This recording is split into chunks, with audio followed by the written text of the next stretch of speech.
de confiar en el imperialismo, pero ni tantito, nada. Obrero, campesino, cultor, tu trabajo en la revolución. Obrero, campesino, cultor, tú eres la revolución.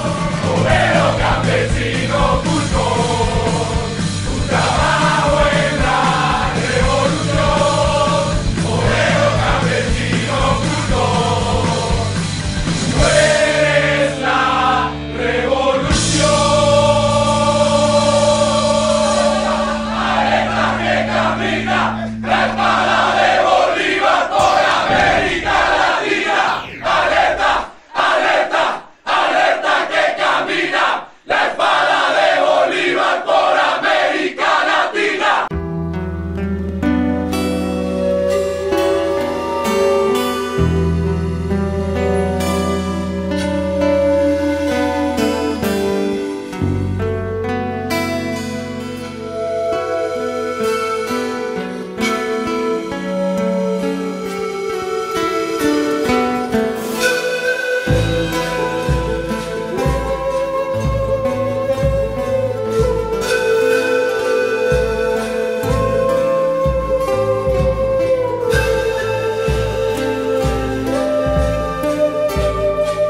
Cuéntenos cuándo entró al frente usted.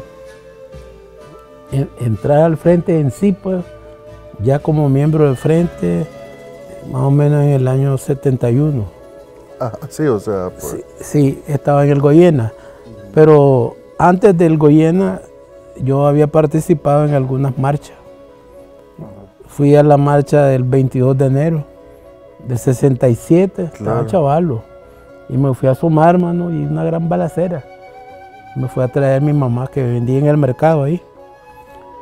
jugando Y la masacre. La entonces. masacre del 22 de enero del 67. Y ahí quedé con inquietud. Después le pregunté a un tío por qué la guardia había tirado a matar, pues.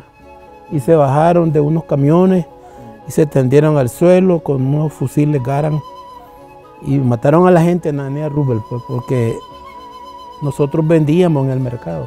Mi mamá vendía en el mercado central. Ella tenía un puesto de comida ahí. Y yo le ayudaba a un tío ahí. Entonces mi tío me dijo, no te vayas a asomar porque ahí va a haber algo. Y así fue, entonces me fui a asomar. Considero que esa fue mi primera experiencia que miré morir gente. Claro. Un ejército que le voló bala al pueblo. Y después, estando ya en el Goyena, fui a asomarme a cuando Julio Buitrago se enfrentó a la guardia, allá por las delicias del Volga. Eso me impactó grandemente, pues. Un hombre, yo no sabía que allí estaba al lado Aristigerino, nadie sabía. Eso es, También dice quien la- diga eso, nadie sabía. Hoy se La sabe. historia, además, Sí, cómo es de- entonces me fui a asomar ahí con otros estudiantes del Goyena y nos impactó ver cómo un hombre se estaba enfrentando, muchos guardias, una tanqueta, solo. un avión explorando y disparando, y un hombre, ya al final nos sacaron de ahí y solo se quedó la guardia con un montón de civiles, de guayaberas blancas y la balacera. Pues ya en la noche supimos, pues, que había muerto un guerrillero, Claro. que era Julio Buitrago. Y eso fue en 69, ya después en 70 quedé con las inquietudes pues, y busqué qué hacer y logré encontrar un contacto estando en el Goyena y ahí comencé. Ya en el año 72 la experiencia fue porque en El Riguero llegó una comunidad de jóvenes, el movimiento cristiano. Cristiano, claro. Cristiano en ese tiempo. Entre ellos, no quiero mencionar el nombre de Marcio porque muchos hoy son disidentes, pues. Claro. Pero en ese tiempo estaban integrados a la revolución y ahí me integraron ellos, pues, y trabajé en el frente y ya Tu papá era Sí. parte, creo. Mi papá, tu papá. Sí. Y me pegué mucho a Álvaro Baltoano, cantarero, el general Álvaro, que fue uno de mis responsables. Y después ya me quedé ahí trabajando en los barrios, desde el 72. ya oficialmente como militante del Frente Sandinista de Liberación Nacional y muchas cosas, pues. Participé en muchas, más que todo en el trabajo organizativo en los barrios orientales, en las comunidades cristianas con el padre Uriel Molina. Trabajé con el padre Uriel, ahí llegaba Fernando Cardenal, a donde Uriel, ahí llegaba el padre Ernesto Cardenal, Sí. y se hacían unos encuentros cristianos entre el año 73, ya después del terremoto. Ah, bueno, habíamos participado en la Navidad sin robos políticos Ah, claro. del 72, que fue en Catedral. Ahí estuvimos. Dicen Pero de que los ahí agarró el agarró, terremoto. pues el sismo mismo. Sí, allí, Sí. esa noche fue el terremoto, el 23. Creo el que 23 estaba de diciembre. cantando Carlos, dice. Sí, llegaron. Y Sí. ese fue en el atrio de la catedral. Fue. Ujú. Y ahí estuvimos y me fui yo como a las 12. No eran las 12, todavía llegué a la casa y llegando a la casa, después que cené, hablé con mi abuelita y fue el terremoto. Ya el 73 ya nos quedamos trabajando con las comunidades cristianas en los barrios orientales de Managua. Un grupo de estos muchachos cristianos, ¿verdad?, que eran del movimiento cristiano, que se habían integrado al frente. Sí. Íbamos a construir, digamos, casitas, reparar casitas de gente pobre, arena, cemento le llevábamos. Hicimos club juveniles, ¿verdad?, bastante, siempre bajo la orientación del FCLN, aunque Sí. la gente no sabía que era el frente, porque Claro. no andábamos diciendo. Y eso servía para ver quién podíamos reclutar, ¿no? Ya en 73 se intensificó más el trabajo político y en 74 participé en varias cosas, escuelas. Ya venía el asalto de la casa de Chema Castillo. Sí. Participé en la parte logística con Álvaro, trasladando armas, y se dio la operación y pasamos a la clandestinidad. Operación, decía Álvaro, bueno, ahora vamos a escondernos. Usted fue parte de los... Estuve afuera De todos los... apoyando en la logística. Ah, ok. Sí, con el general retirado Álvaro Sí. Baltoano. Nos movimos ese día, nos movimos todo el día, él y yo, pues, en un carro de él, carretera Masaya, carretera Sur, trasladando armas, dinero, una serie de cosas para la operación que se iba a hacer, que no sabíamos nosotros, Claro. que era la operación del asalto a la casa de Chema Castillo. Él solo me dice, vamos a movernos, hombre, porque hay que apoyar. Y donde íbamos yo no estaba preguntando, yo me quedaba afuera, él entraba y metía cosas, y después vámonos. O sea, yo era una especie de ayudante de él, de Álvaro. Nunca lo voy a olvidar, un gran hombre, pues, Álvaro Baltoano. Este es un espacio de que ve, pues, alguna gente joven, pues, y que no saben o que no andan una idea mínima de lo que fue la dictadura. Cuéntele a los jóvenes lo que fue la razón por la que usted, pues, ahí entra al frente y prácticamente, pues, Si yo tuviera que decir arriesga algo, su vida.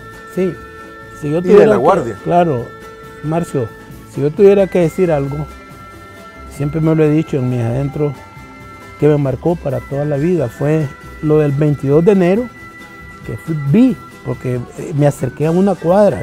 Me recuerdo que andaba vendiendo lotería y ese era mi pretexto, pues.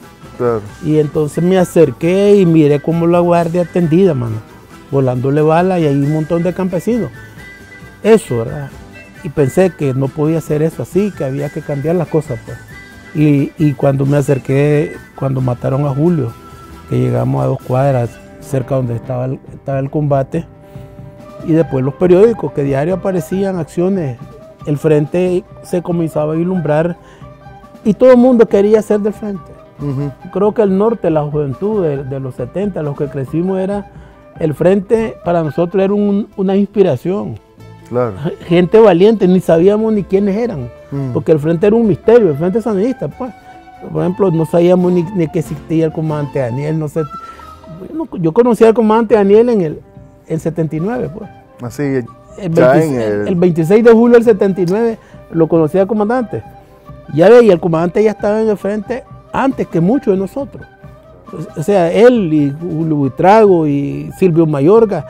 O sea, la historia del frente es una historia que debe ser estudiada como un tema de clase, como una cátedra, para que la juventud sepa que no fue fácil, ¿verdad?, terminar con una dictadura tan criminal, asesina, que mataba por gusto, violaba a campesinas, secuestraba, quemaba ranchos en las montañas, porque el frente en la ciudad era una cosa, estabas clandestino, escondido y esperaba que te buscaran y te enfrentabas, pero la montaña era tan difícil que los jóvenes ahí creían que ir a la montaña era una gran guerrilla, no, si eran pocos guerrilleros, no habían ni... Decía José Valdivia un día platicando, dice que en el año 74, cuando la operación de la casa Chema Castillo, no habían ni tan siquiera 20 y pico de guerrilleros en la montaña. Claro. Los que más menciona él, dice, es el Macho Agüero, que es el comandante Carlos Agüero, ¿verdad? Macho Agüero, Rodrigo.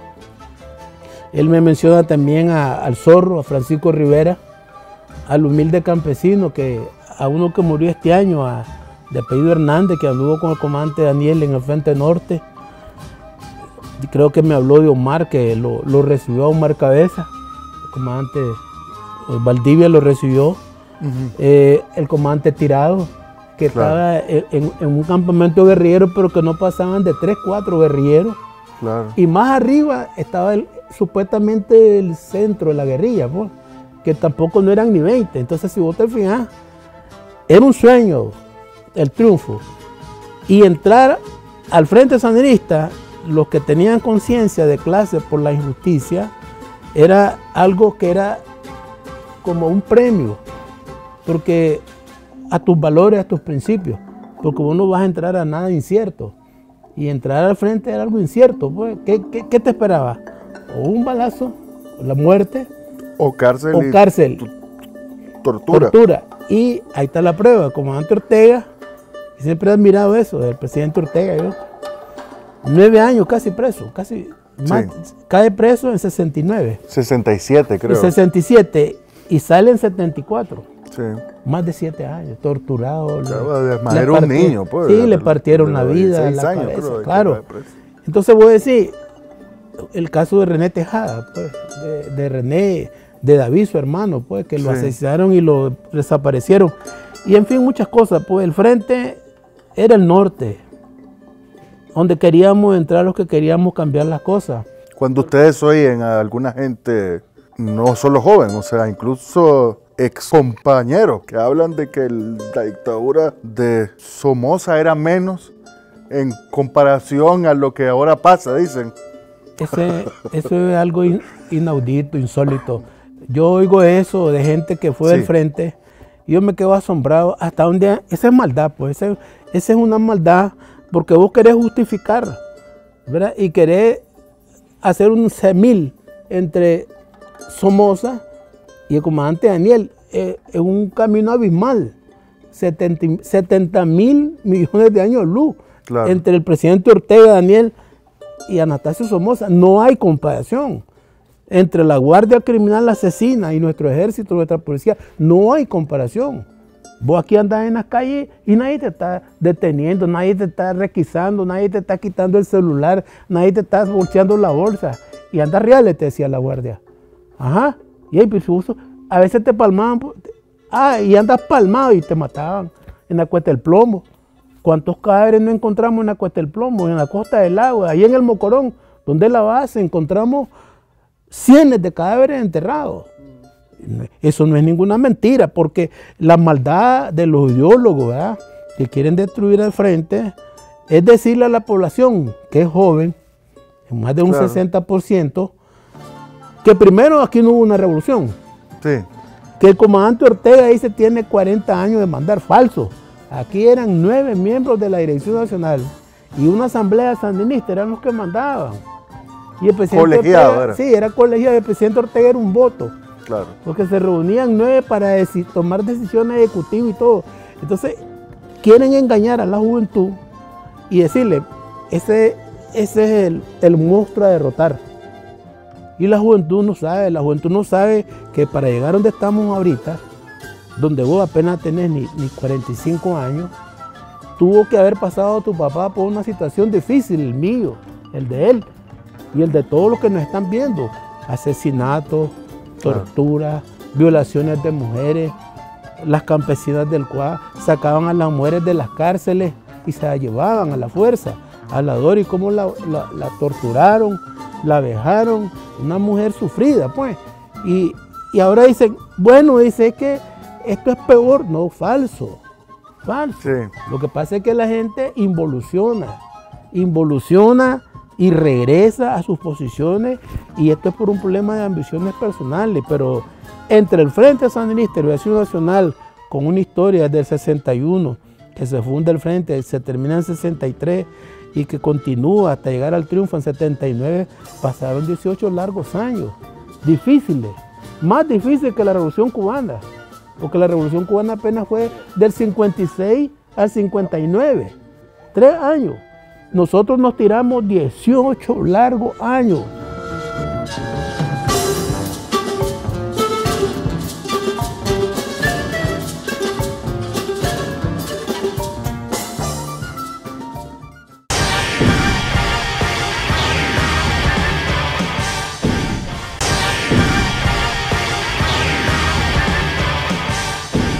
Cuénteme su participación en los últimos años, antes del triunfo.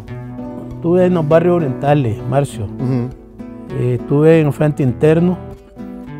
Se me asignó una responsabilidad junto a una columna guerrillera que yo jefiaba, y estuve al lado de las Américas número 4. Ahí combatí al frente de una columna guerrillera, la Oscar Turcio. Después se juntó con otras columnas y conformamos una sola columna, la Jorge Navarro. Y ahí tuvimos... Ya en el 79. 79, sí. Pero antes, la universidad, estuve en el FER, en la universidad.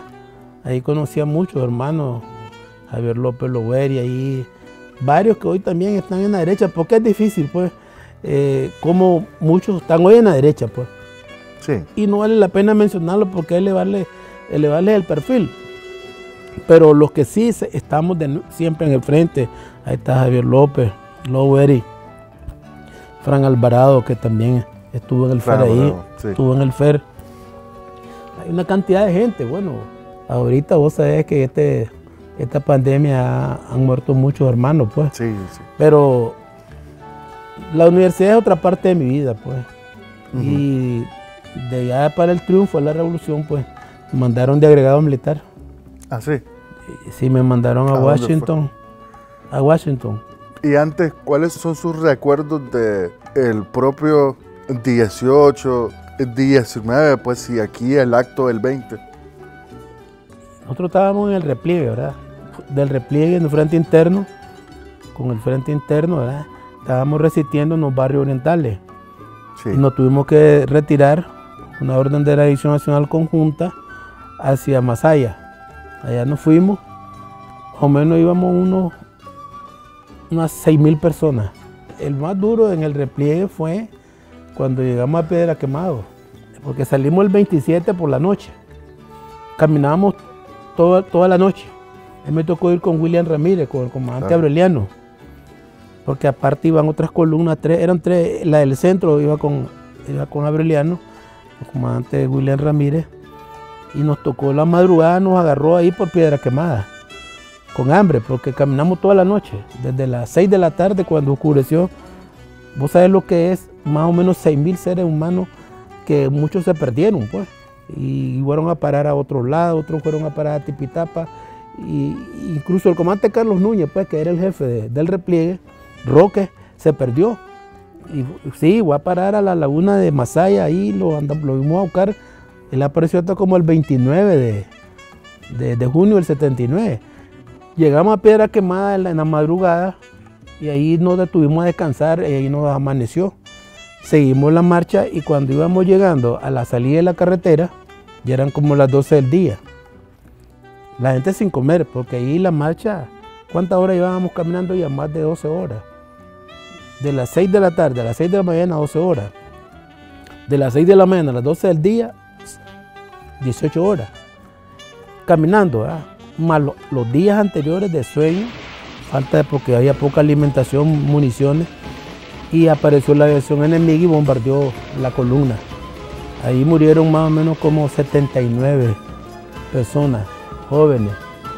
Ahí murieron gente de la Nicaragua, de la 14, murió gente del Riguero, gente de los barrios orientales. Entonces nos dio ya el mediodía y el comandante Ramírez ordenó que siguiéramos, porque el objetivo era llegar a Nindirí, ya estábamos cerca de Nindirí. Entonces apareció la aviación y comenzó a bombardear toda la columna, más o menos ahí íbamos unos 1000 y pico en esa columna, Sí. porque era una de las más grandes, pues. Y ahí tiraban indiscriminadamente, pues, a las casas. Hay un monumento ahí, un monumento que año con año vamos nosotros, la guerrilla, pues. Vamos ahí. Este año fuimos una delegación corta, pero fuimos a rendirle homenaje a los caídos. Y ya eran como las 2 de la tarde. Y a las 2 de la tarde recibiendo bombardeos de como a las 2 y pico.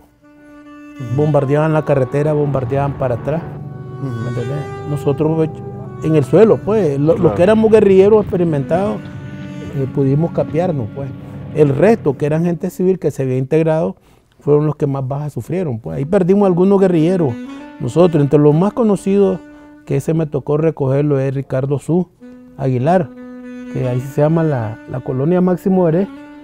Se le puso Ricardo Su en memoria a Ricardo Su. Era Ricardo Su y yo habíamos trabajado con el padre Uriel Molina. Ya Ricardo lo recogí y lo sepulté. ¿Así? Sí, lo sepulté y lo fuimos después a recuperar después del triunfo, ¿no? Entonces ya como a las 12, como a las 2 de la tarde la aviación dejó de bombardear. ¿Por qué dejó de bombardear? Porque venía una lluvia y entonces el cielo se cierra. Claro. Hay mucha nube, entonces dejaron de bombardear. Ese momento lo aprovechamos nosotros y salimos a la carretera, hicimos un enlace, llegamos a Nindirí y nos dijeron que entráramos en grupos pequeños. Entonces nos metimos a los montes, en los alrededores, en las arboledas, para que la aviación no nos viera. Ya más o menos ya eran como las 5 y toda la aviación se retiró.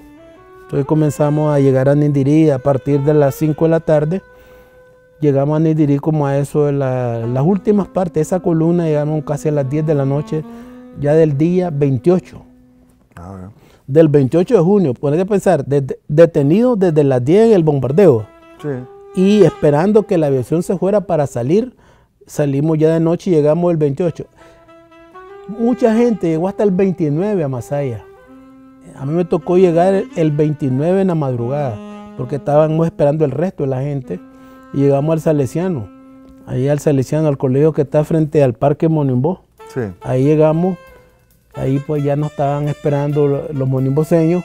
Ese pueblo es increíble, pues. Sí. Ahí con comida, café, ¿me entendés? A ver cuántos habíamos sobrevivido, cuántos. Claro. A esa hora.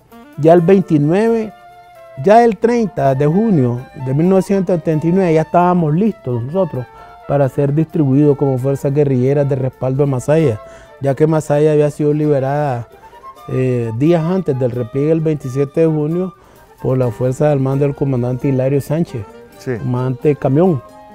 Su otro seudónimo era Claudio. Entonces, el frente interno, el repliegue, sirvió, Marcio, para reforzar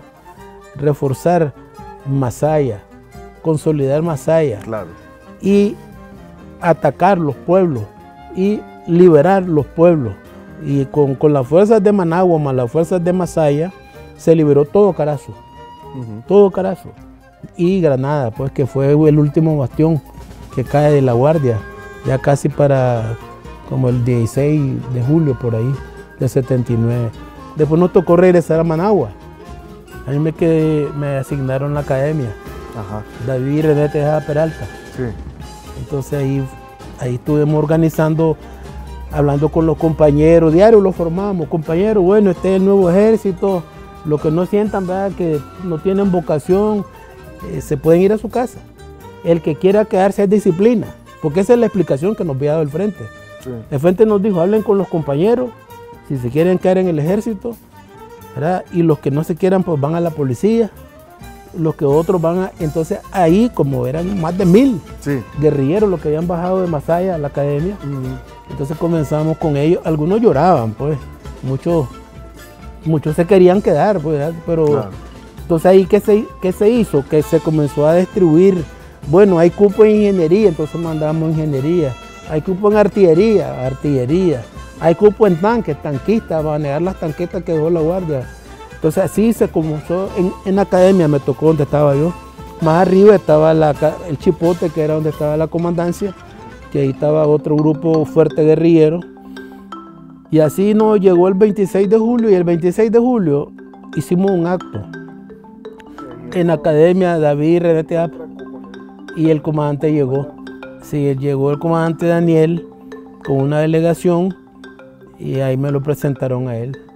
Es la primera vez, me impactó ver a ese hombre, pues, con su grande anteojo, una mirada penetrante, pues, como queriéndolo conocer a uno, pues. Sí. Entonces yo le dije que Ulises, pues, era el comandante Enrique, pues. Y así él me saludó y yo hablé en el acto ese, el 26 de julio de 79, de parte de la guerrilla en Managua, pues. Y entró, pues, fue agregado, entonces. El comandante, él cerró el acto, el comandante Daniel. Fue cubierto por todos los medios. Yo he querido saber dónde está ese video. Es un video que es el primer acto que habla el comandante Daniel. Sí. Habló más de 20 minutos, habló el comandante. Yo recuerdo que su entrada, cuando él comienza a hablar, él habla de Germán Pomares. Él le tenía mucho cariño a Germán, el comandante, y dijo que si había alguien que debería estar hablando allí es Germán Pomares, dijo. Que Germán había dicho que antes que cayeran las primeras, antes que se fueran las lluvias de este invierno, ¿verdad? La dictadura habría caído, y es cierto. Fíjate que no, el invierno terminó en octubre de 79 y siempre termina entre octubre y Somoza cayó en julio. Claro. O sea, Germán Pomares lo vislumbró y lo visoró, y eso lo dijo el comandante Daniel ahí en el acto. Ese acto muy emotivo delante de toda la guerrilla. Y después de eso, pues me llamaron a una reunión a la comandancia y me dijeron que iba de agregado militar a Washington. A Washington. Y ahí fue, o sea, usted. Sí, me mandaron, fui el primer agregado. ¿Tuvo años ahí? Fui el primer agregado militar ahí en Washington, ahí estuve. Fui delegado ante la Junta Interamericana de Defensa también. Y estuve hasta el año 83 oficialmente, pues. Regresé al ejército. Ahí estuve en la comandancia. Pues perdimos, ¿verdad? Claro. Perdimos 90. Y después. Y me presenté ahí. Un hecho histórico, además. Me presenté Que hay que explicar antes el contexto histórico de que estaba, pues, en el 93, ¿no? Sí, en 93. Cuando usted hace esa acción junto con otra gente, explíquenos. Después que perdimos, me delegaron para que trabajara con los combatientes. Y estuve ahí organizando con muchos compañeros, entre ellos los dos muertos ahorita, pues Sergio Ortega, que ya murió, William Calero, que ya murió hace años, y otros compañeros organizamos a los militares retirados bajo la égida política de los principios revolucionarios. O sea que este grupo de combatientes eran una fuerza que debía ser controlada, pues. Y no puede ser que se vayan a la derecha, porque la derecha la estaba viendo, ¿no? Claro. Y la estaba tratando de captar. Porque ellos decían, bueno, ¿y qué sirvió que han estado en el frente? ¿Y de qué sirvió la guerrilla? ¿De qué sirvió? Así te decían. Claro. Los cuadros de la Violeta. Sí. Así te decían. Cuando vos llegabas se burlaban de vos y humillaban a los líderes combatientes, pues. Sí. Nosotros nos paramos, pues, olvídense de eso. Aquí no venimos a pedirle. Aquí les venimos a exigir que nos paguen lo que nos deben. Y y bajo esa línea, Pues ellos, un recorte en todo. violento, ellos sacaron más de 25,000 oficiales. Claro. Mandaron a retiro más de 50,000 fuerzas, pues todo lo que era el ejército era grande, más de 50,000. Redujeron el ejército apenas a unos 15,000 y el resto a la calle, pues, y humillados, despreciados. Y comenzó una reversión y el Frente Sandinista en las calles, pues el comandante Ortega fue contundente cuando dijo, vamos a gobernar desde abajo, y lo dijo ahí en el Olof Palme. Después que terminó una asamblea de cuadro, claro, creo que fue el 28 o el 27 de febrero, sí, del 90, el comandante dijo vamos, 27, vamos a gobernar desde abajo, vamos a luchar desde abajo. Y entonces nos vamos de viaje, pues dijimos. Y fue una batalla del 90, violenta en las calles, ellos mataban gente, ellos se rearmaron, los famosos grupos rearmados de la contrarrevolución, y andaban en la montaña cazando a los combatientes. Y aquello se estaba descomponiendo. Y llegamos al 93, ¿verdad? Y secuestran al Ladoris Tijerino. Secuestran ellos a un grupo de más de 36 compañeros, entre ellos Ladoris Tijerino, entre ellos secuestraron a Carlos Gallo, que era un diputado del Frente, a Ramón Ernesto Sosa, coronel del Ejército, a Marcos Arévalo, Marcón, que acaba de morir hace poco, el comandante. Sí. Y en fin, a una serie de gente, entre ellos militares y civiles. Iván Portocarrero también tuvo secuestrado ahí. Sí. Y nosotros estábamos viendo el desenlace, pues, ¿cuál va a ser el desenlace? ¿Por qué hicieron esto? Pues, si supuestamente el comandante Ortega estaba dialogando con Toño, estaban dialogando, platicando para sacar el país adelante, y no se entendía, pues, que quién había dirigido eso, por qué. Un grupo de compañeros nos reunimos nosotros y decidimos hacer esa acción, pues. Y la hicimos. Cuéntenos. Me tocó que encabezarla, que la planificamos rápido. La planificamos en un día. Claro, experiencia teníamos. Muchos combatientes, comandos especiales de las tropas especiales, gente conspiradora. Vamos a pegarle un golpe a esto, ¿no? Y el día, ellos secuestraron al grupo allá en Quilalí, en Cailatú, el comando 380 de la contra, el 18 de agosto del 93. Nosotros hicimos la operación el 20 de agosto de 1993. A las 7 y pico de la noche, 7 y cuarto, entramos a la sede de la 1, que queda ahí por el canal 2 para abajo. Entramos y ahí encontramos a todo el grupo fuerte de la Unión Nacional Opositora. Ellos decían que estaban viendo cómo arreglar las cosas. Eso era mentira, porque yo encontré un documento ahí, que ahí lo guardo. Ese documento ahí decía, pues, vamos a exigirle a la Violeta que destituya al jefe del ejército, y vamos a exigirle que destituya a todo el Estado Mayor, y vamos a decirle que quite a su yerno, que era Toño Lacayo. Claro. Entonces, el análisis nuestro era que eso era una debacle, pues. Y nosotros queríamos ayudarle al frente, pues. Y la verdad es que había un problema en Managua con el frente, pues. Al frente estaba uno que habían de nada, en la oposición. Uno de los principales de la oposición, él sabe a quién me refiero, pues. Y participaba en una reunión y él no dio ninguna respuesta. Ahí estuvo el comandante Ortega en esa reunión. Y él incluso lo irrespetó al comandante, pues. Lo irrespetó. Yo me salí con Nicho, platicando. Yo era muy amigo de Nicho, pues. Nicho Marenco, y le digo, qué barbaridad. Le digo, no tienen capacidad de mover. Sí, sí. Hay que hacer algo, le digo yo. Pero eso fue todo, mi palabra, hay que hacer algo. Y con esa idea me fui y llamé a la gente. Ahí participaron 3 de Monimbó, 3 que tuvieron el Frente Sur. Y éramos 9 compañeros, el comando. ¿Y los? Y 2, allá habían ¿Cuántos eran? 36.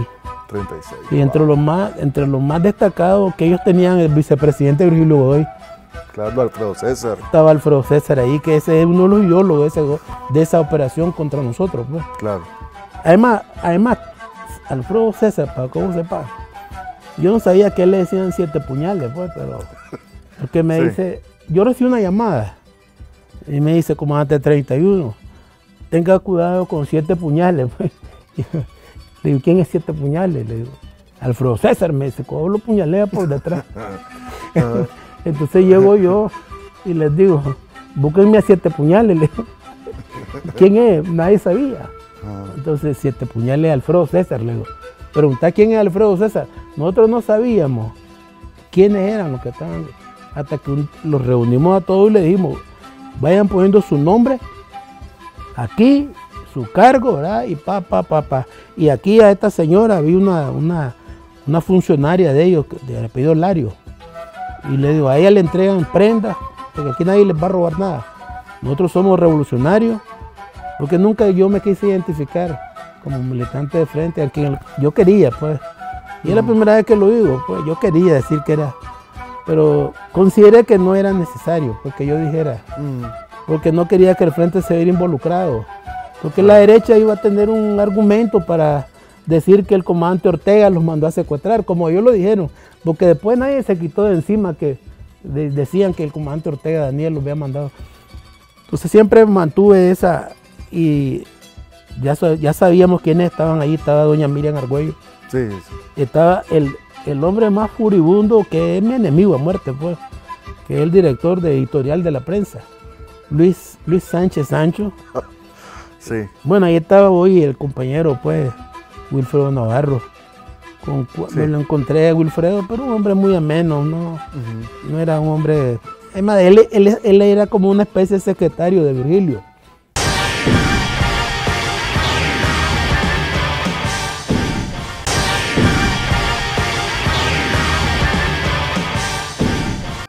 Yo creo de que los que recordamos eso, únicamente una foto viendo pues a esta gente en calzoncillo, ¿no? Sí, bueno, es que ellos atacaron la sede de la 1. Sí. Ellos la atacaron al día siguiente, creo que fue el 21. Llegó un hombre en estado de ebriedad, 3 llegaron de la resistencia, que ellos decían que eran comandantes de la resistencia y volaron tiros, pues. Entonces nosotros mejor que los maten a ellos, pues, porque de que nos vayan a matar a nosotros.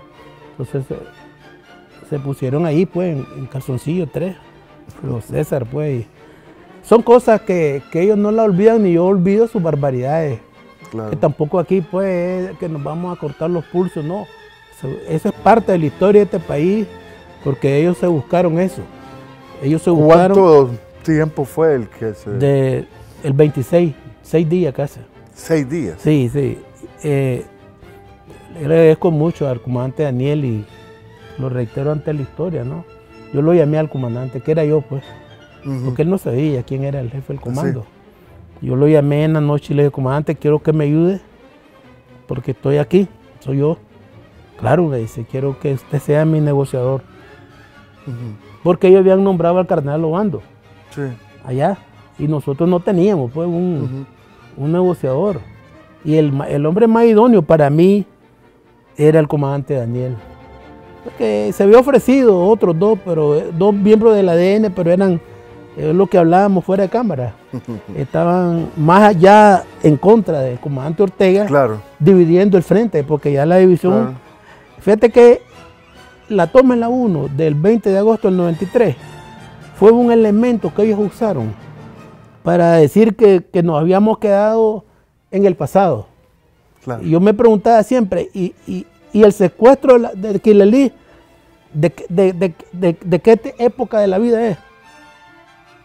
Fue con armas, sin armas, secuestrar a la Dori Tijerino, le revivieron su historia cuando la guardia la dejó, claro, y no sabíamos qué le iban a hacer.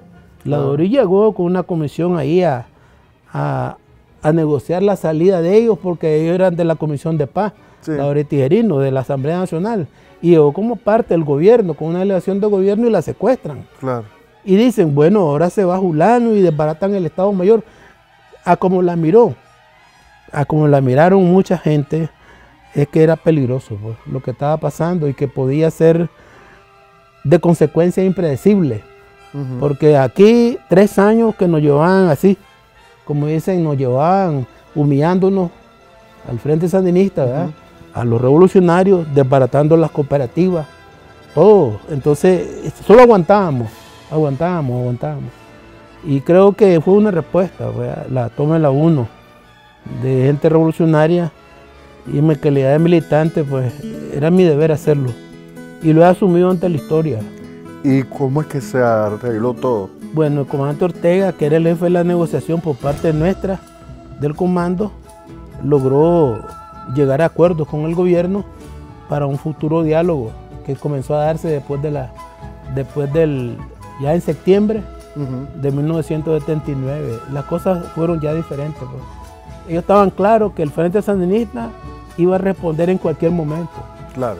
Y la respuesta del Frente no era de diálogo, ya teníamos armas, Y muchas armas teníamos. Y teníamos capacidad. Sabíamos conspirar y teníamos principios. Y los principios valen para tomar decisiones. Claro. Porque el Frente Sandinista, como decíamos al comienzo, no se hizo en un día. Y si perdimos, perdimos. Y si entregamos el pueblo, entregamos. Pero no para que nos humillara la derecha. Claro. Y tratara de desbaratar un partido que había costado tanto, pues, con tanta historia, ¿no? Sí. Y entonces, ¿cuál usted cree de que es el legado histórico de una acción? Bueno, uno, que la historia es como rosa y espina. O sea, hay momentos de rosa, pero hay de mucha espina. La historia del 61, de muchos muertos, muchos caídos. La revolución, el triunfo trajo muchas cosas buenas. La reforma agraria, la educación, la salud, se le dio casa a la gente, se le dio tierra. Y la contrarrevolución nos observó. Pues hay que ver la historia desde un punto de vista positivo, ¿no? Hay que avanzar ahora, pues. Pero avanzar en base a que hay un pasado que ha costado mucho. Claro. Por eso el Frente debe de consolidarse cada día más. Pero viendo esa escuela, pues, de esa gente que dio todo. El único partido para la juventud es el Frente Sandinista. La única opción, porque el 75% de la juventud es de origen pobre. La única opción para ellos, para nosotros, es el Frente Sandinista. La mejor opción para votar y para ganar es la fórmula comandante Daniel, ¿verdad? Con la Rosario, ¿verdad? Y tenemos que ganar abrumadoramente para profundizar en las posiciones sociales, fundamentalmente. Y el Frente las ofrece. Aquí hay posibilidades para todos, no solo para la juventud, sino para todo el pueblo nicaragüense. Y la mejor opción es el Frente Sandinista. Comandante, gracias. Plomo. No.